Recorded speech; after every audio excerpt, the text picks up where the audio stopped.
نحمدہ و نصلی علی رسولہ الکریم اما بعد فاعوذ باللہ من الشیطان الرجیم بسم اللہ الرحمن الرحیم الف لام میم ذالک الکتاب لا ریب فیہ ھدی للمتقین صدق اللہ العظیم۔ وہ زمانے میں معزز تھے مسلمان ہو کر، وہ زمانے میں معزز تھے مسلمان ہو کر، اور تم خوار ہوئے تارک قرآن ہو کر۔ مسلمان بھائیوں، اللہ تبارک و تعالیٰ کی ذات نے سورہ بقرہ کی پہلی آیت الف لام میم، جس کی مراد اللہ اور اس کے رسول بہتر جانتے ہیں، اس کے بعد فرمایا ذالک الکتاب لا ریب فیہ، یہ قرآن مقدس ایک ایسی کتاب ہے کہ اس میں کسی قسم کا کوئی شک و شبہ نہیں ہے۔ ھدی للمتقین، اور یہ رہنمائی کرتی ہے، ہدایت دیتی ہے، سیدھا راستہ دکھاتی ہے، سکون کی زندگی گزارنے والا راستہ بتاتی ہے، اللہ کے قریب کرتی ہے، جنت تک لے جاتی ہے،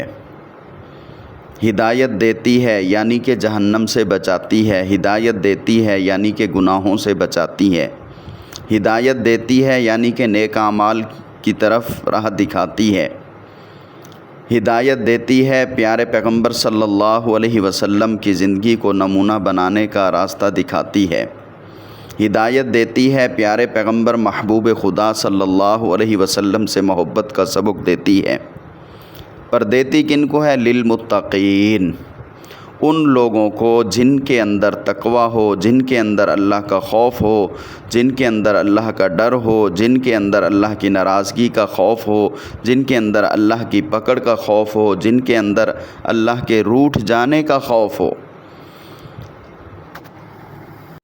اب ہم اس قرآن سے اتنا دور ہو چکے ہیں کہ قرآن کے ساتھ تعلق نظر نہیں آتا، اور قرآن کے قریب اتنا ہیں اپنے ایمان کی برکت سے، اپنے ایمان کے نور کی برکت سے، کہ جب کوئی مرنے لگتا ہے تو فٹافٹ کہتے ہیں سورہ یاسین پڑھ لو اس کے پاس، تاکہ اس کی موت، اس کی روح جسم سے آسانی سے نکل سکے، اس کی موت میں برکت آ جائے۔ زندگی میں دعا نہیں کی اپنی موت کی برکت کی، اللہم بارک لی فی الموت وفیما بعد الموت، اے اللہ ہماری موت میں برکت عطا فرما، موت کے بعد والی زندگی میں برکت عطا فرما۔ کبھی تنہائی میں اللہ سے یہ دعا نہیں کی، اللہ کے سامنے یہ الفاظ نہیں بولے، لیکن موت کے وقت ہمارا ایمان الحمدللہ اتنا مضبوط ہے کہ ہم کہتے ہیں سورہ یاسین پڑھیں تو اس کی برکات اتنی ہیں کہ روح جسم سے آسانی سے نکلے گی۔ تو یہ ہمارے ایمان کی برکت ہے، تو اس ایمان کی برکت کو سامنے رکھتے ہوئے ہم مسلمان کو قرآن مقدس کے ساتھ اپنا تعلق جوڑنا چاہیے۔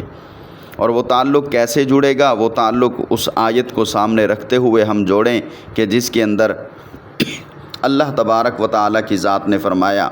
اتل ما اوحی الیک من الکتاب، اے پیغمبر اتل ما،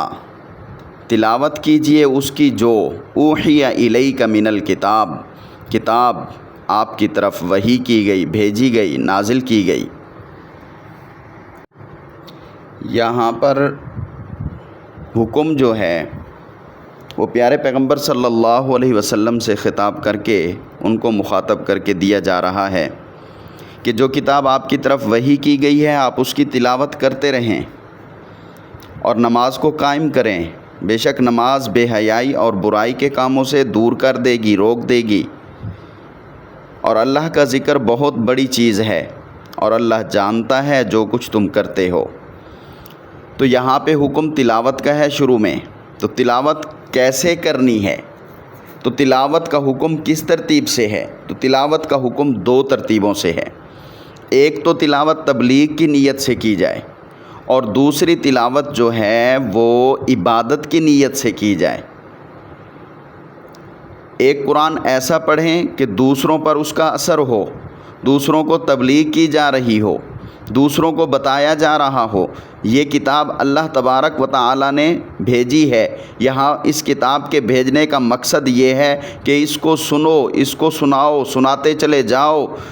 وہ سنیں یا نہ سنیں سامنے والے، توجہ کریں یا نہ کریں، آپ کا فرض ہے آپ پڑھ پڑھ کے سناتے چلے جائیں، جیسا کہ ہمارے پیارے پیغمبر صلی اللہ علیہ وسلم کی عادت شریفہ بھی یہی تھی۔ چاہے دوسرے مشرکین یہود و نصارہ شور مچاتے تھے، لغو حرکتیں کرتے تھے، منہ موڑ لیتے تھے، طرح طرح کی باتیں کرتے تھے، لیکن پیارے پیغمبر صلی اللہ علیہ وسلم نے اپنے اس تبلیغ والے، تلاوت والے انداز کو، فرض کو کسی حال میں نہیں چھوڑا،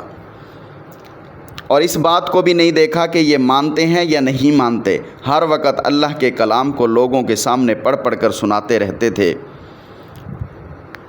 اور یہ مقصد ہے اس کتاب کے بھیجنے کا۔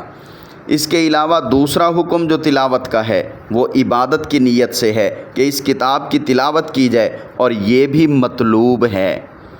نبی کریم صلی اللہ علیہ وسلم بہت زیادہ قرآن مقدس کی تنہائی میں تلاوت کیا کرتے تھے، رات کے نوافل میں تلاوت کیا کرتے تھے، فرضوں کے اندر بھی اس کتاب کو پڑھا جاتا تھا، اور پڑھا جاتا ہے اور پڑھا جاتا رہے گا۔ فرضوں کے علاوہ نوافل اور سنتوں میں بھی پڑھا جاتا تھا، پڑھا جاتا ہے اور پڑھا جاتا رہے گا انشاءاللہ۔ پیارے پیغمبر صلی اللہ علیہ وسلم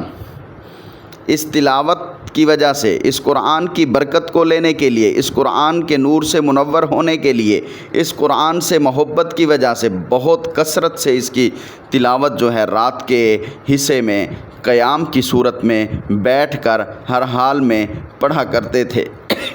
احادیث میں آتا ہے پیارے پیغمبر صلی اللہ علیہ وسلم سورہ بقرہ 2.25 سپاروں کی ہے، سورہ آل عمران بہت بڑی سورہ ہے، سورہ نساء، سورہ مائدہ اور دوسری سورتیں ایک رکعت میں ایک سورت پڑھ لیا کرتے تھے۔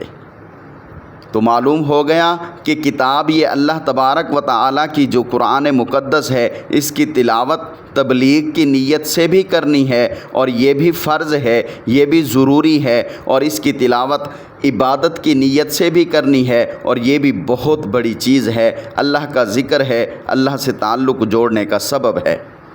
اور یہی تلاوت قرآن کی جو ہے انسان کے دل کے اندر، انسان کی طبیعت کے اندر، انسان کے دماغ کے اندر، انسان کے اعمال کے اندر، انسان کے کردار کے اندر صلاحیتیں پیدا کر دیتی ہے، اور سامنے انسان کے راستہ روشن ہو جاتا ہے۔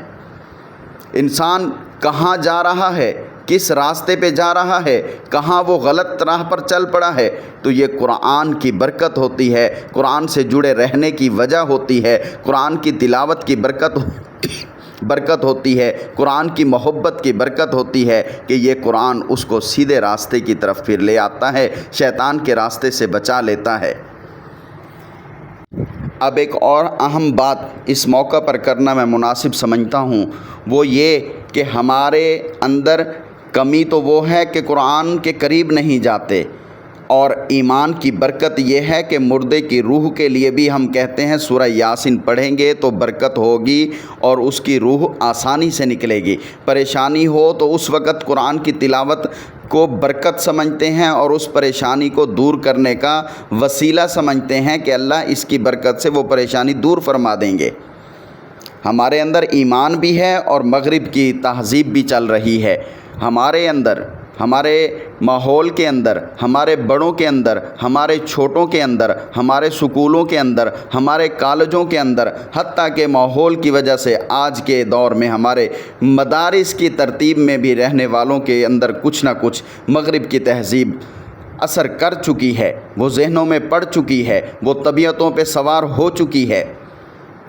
تو اس لیے یہ بات کرنا بھی میں اہم سمجھتا ہوں کہ قرآن مقدس کی تلاوت، اگر قرآن کے بارے میں وہ تو اچھی بات ہے کہ کسی کو قرآن کی سمجھ ہے، کسی کو قرآن کی فہم ہے، کوئی قرآن پڑھتا ہے اور ساتھ سمجھتا بھی ہے، یہ تو نور علی نور کی بات ہے۔ اور اگر وہ نہیں سمجھ سکتا تو بھی یاد رکھیے کہ قرآن کے الفاظ صرف برکت کی نیت سے تلاوت کیے جائیں، اس کا معنی، اس کا مطلب کچھ بھی سمجھ نہ آ رہا ہو تو یہ بھی بہت بڑی سعادت کی بات ہے، اور یہ بھی خوشیوں کے لیے راستہ ہے خوشیوں کی طرف جانے کا۔ یہ اس کی بات سمجھ آئے، ان الفاظوں کا مطلب سمجھ آئے یا نہ آئے، اس کی تلاوت کرنا فضول اور مہمل نہیں ہے۔ لیکن ہمارے ذہن ہمارے دل سے تو نہیں کہتے، زبان سے بھی نہیں کہتے، لیکن ہماری طبیعتیں اچاٹ ہو جاتی ہیں، دل نہیں کرتا۔ ایک تو شیطان کا اثر ہوتا ہے، اور دوسرا یہی ہوتا ہے کہ پتہ تو چلنا نہیں اس کے پڑھنے سے۔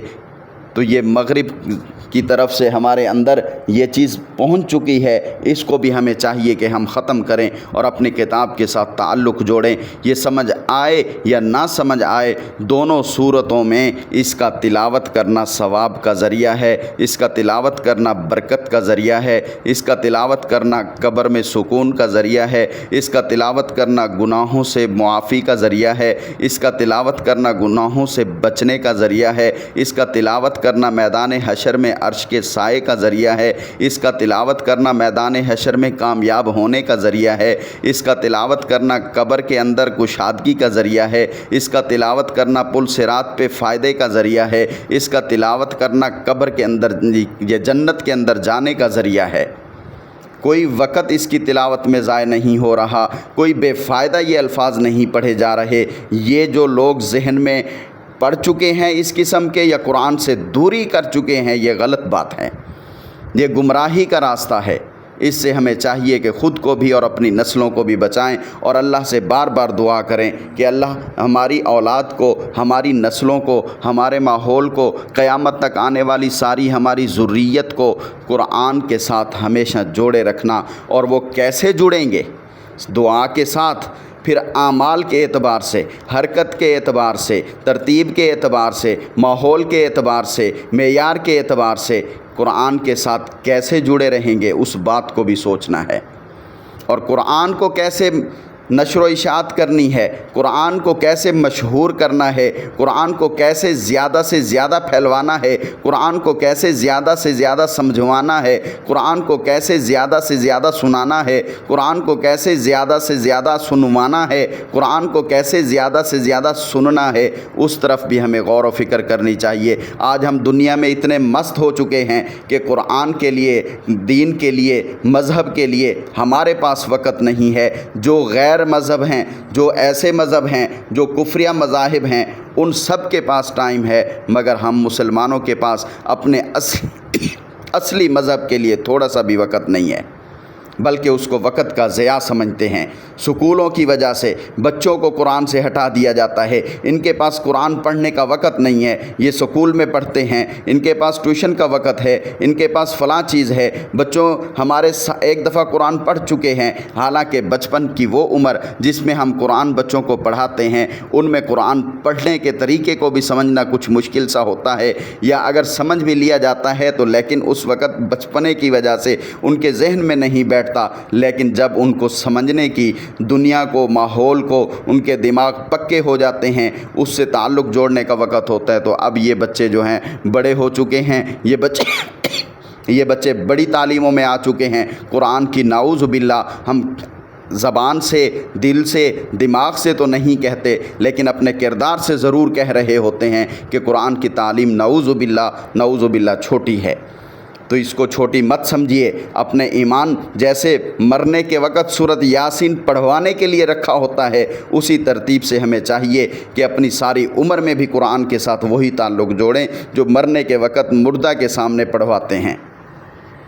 جس نیت سے پڑھواتے ہیں، جس توجہ سے پڑھواتے ہیں، جس شوق سے پڑھواتے ہیں، وہ شوق ہمیں ہمیشہ رکھنا چاہیے قرآن کے ساتھ۔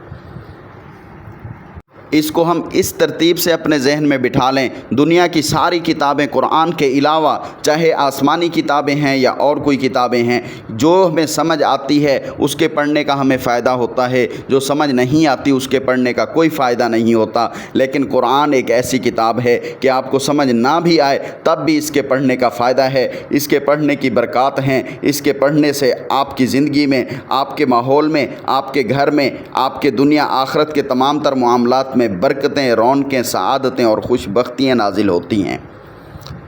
پیارے پیغمبر صلی اللہ علیہ وسلم کی اس حدیث سے سمجھ لیا جائے جو الف لام میم ہم نے شروع میں پڑھا ہے، اللہ اس کی مراد بہتر جانتے ہیں، کسی عالم کو، کسی مفسر کو، کسی محدث کو، کسی نبی کو، کسی کو بھی پتہ نہیں۔ اللہ اور اللہ کے محبوب صلی اللہ علیہ وسلم کا آپس کا راز ہے۔ یہ بات ہم نے وہاں پہ پڑھی ہے۔ تو الف لام میم کا لفظ ایسا ہے جس کے مطلب کا پتہ کسی کو بھی نہیں ہے۔ تو پیارے پیغمبر صلی اللہ علیہ وسلم نے فرمایا، قرآن مقدس ایک ایسی بابرکت کتاب ہے کہ اگر آپ اس کو تلاوت کرتے ہیں تو اس کے ہر حرف کے پڑھنے پر آپ کو 10 نیکیاں ملتی ہیں۔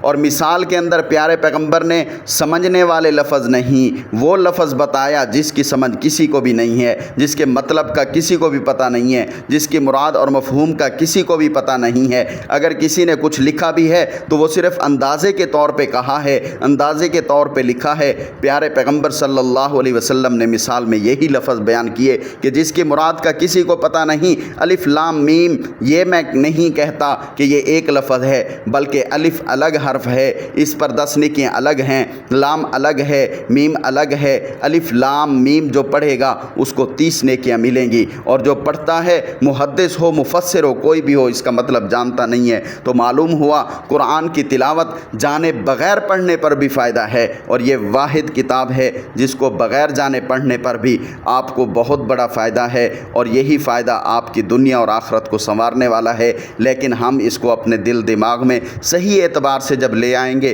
تب ہمیں پتہ چلے گا۔ اللہ تبارک و تعالی ہماری نسلوں کو، ہمارے شاگردوں کو قرآن پڑھتے رہنے کی توفیق عطا فرمائے، اور ہمیں قرآن کے ساتھ جڑے رہنے کی توفیق نصیب فرمائے،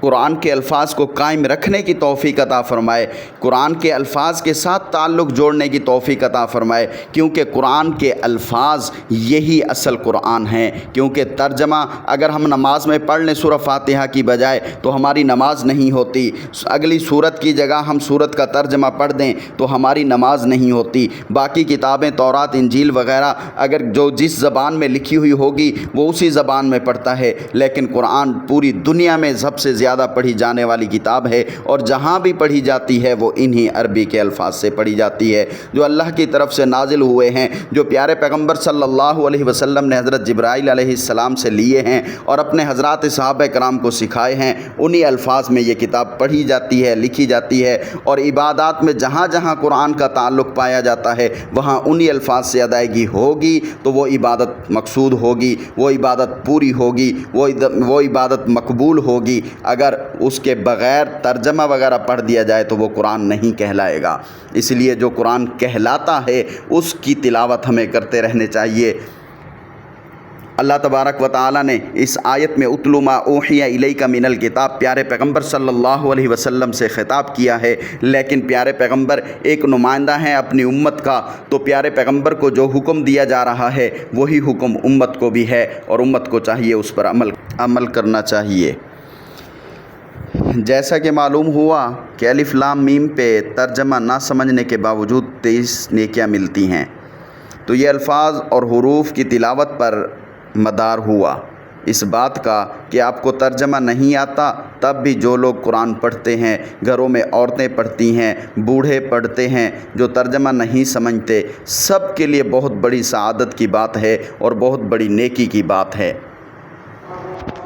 تو ہمیں ایک دوسرے کو، خود کو، اپنے بچوں کو، اپنی اولاد کو، اپنے شاگردوں کو، اپنے ماحول کو قرآن کی تلاوت کی ترغیب دینی چاہیے، قرآن کی اشاعت اور نشر و اشاعت کی ترتیب میں بڑھ چڑھ کے ایک دوسرے سے آگے چلنا چاہیے۔ خدارا ہوشیار رہنا چاہیے ہم مسلمانوں کو کہ ان دجالوں سے اور مغربی تہذیب کے فتنوں سے ہمیشہ اپنے ذہن کو بچا کے رکھیں۔ اصل کے اعتبار سے یاد رکھیں، جن کو ہم دوست، جن کو اچھا انسان، اور جن کو ہم مختلف ترتیب سے مختلف انداز میں پروٹوکول دیتے ہیں، تو یہ لوگ اصل میں اللہ کی کتاب قرآن مقدس کے دشمن ہیں۔ ان کو اللہ کی کتاب کی اشاعت سے، اللہ کی کتاب کی تلاوت سے دشمنی ہے، وگرنہ ان کو مسلمانوں سے کیا تکلیف ہے۔ تو کتاب اللہ کا مفہوم سمجھیں یا نہ سمجھیں، ہر حال میں اس کو ہمیں پڑھنا چاہیے، وگرنہ تو اگر صرف مفہوم والے یا صرف مدرسے والے ہی قرآن کے ساتھ جڑے رہیں، باقیوں کا تعلق نہ ہو، تو پھر تو ہندوؤں کی ترتیب ہو جائے گی، کیونکہ ہندوؤں کا ایک خاص طبقہ جو ہے، ہندوؤں کے ایک خاص لوگ جو ہیں، وہ صرف اپنی کتاب کو پڑھتے ہیں، باقیوں کو کوئی پتہ ہی نہیں ہے۔ اب سارے کے سارے لوگ قرآن کے ترجمہ تفسیر کو معلوم تو نہیں کر سکتے، تو اس کا مطلب یہ ہوا کہ ان سب کو تلاوت کرنے کی صورت میں قرآن مقدس سے جڑے رہنا چاہیے۔ قرآن کی تلاوت ایک عبادت ہے، قرآن کی تلاوت ایک نیکی ہے، اور اس ترتیب میں ہمیں چلتے رہنا چاہیے۔ مسلمانوں کو چاہیے اپنے دن کی زندگی کی ابتدا اپنے اعمال میں سب سے پہلے نماز پڑھ کے پھر قرآن کی تلاوت کر کے اپنے دن کی ابتدا کریں۔ اس سے قرآن کی تلاوت بھی ہو جائے گی، نماز کی ادائیگی بھی ہو جائے گی، سارا دن خیر و برکت سے بھی گزرے گا۔ اور جن حضرات کے بارے میں معلوم ہوتا ہے کہ ان کے دن کی ابتدا ایسی ہے، حقیقتاً خدا گواہ ہے کہ ان کے لیے خود بخود دل سے دعائیں نکلتی ہیں، تو ایسے لوگوں کے لیے جن کے لیے خدا ہی دعائیں نکلوائے تو وہ خدا کے کتنے پسندیدہ بندے ہوں گے۔ اللہ تبارک و تعالی، ہم نیک تو نہیں ہیں، گناہ گار ہیں، لیکن ہمارے گناہوں پہ پردہ ڈال کے ہمارے گناہوں کو معاف فرما کے ہمیں بھی اپنے نیک اور پسندیدہ بندوں کے صف میں شامل فرمائے۔ اور ہم ان نیک بندوں سے محبت ہی اس لیے کرتے ہیں کہ اللہ ان سے محبت کرنے کی وجہ سے ہم سے محبت کرنے لگ جائے۔ جو قرآن کے ساتھ صحیح اعتبار سے خلوص کے ساتھ جڑے ہوئے ہیں، اللہ تبارک و تعالیٰ ان کو ہر قسم کے شر سے فتنے سے محفوظ فرمائے۔ اور قرآن کی تلاوت میں دو چیزیں مقصود ہوئیں، ایک تبلیغ اور ایک تلاوت۔ تو تبلیغ کی نیت سے بھی قرآن کو پڑھیں، تلاوت کی نیت سے بھی پڑھیں۔ آج کل لوگ تلاوت کی نیت میں جو آ جاتے ہیں وہ تبلیغ کی نیت سے دور ہو جاتے ہیں، کوسوں دور ہو جاتے ہیں۔ بسا اوقات تو انہی دجالوں اور مغربی تہذیب کے فتنوں کی وجہ سے مدارس کے ساتھ تعلق جوڑنے سے بھی ڈرتے ہیں۔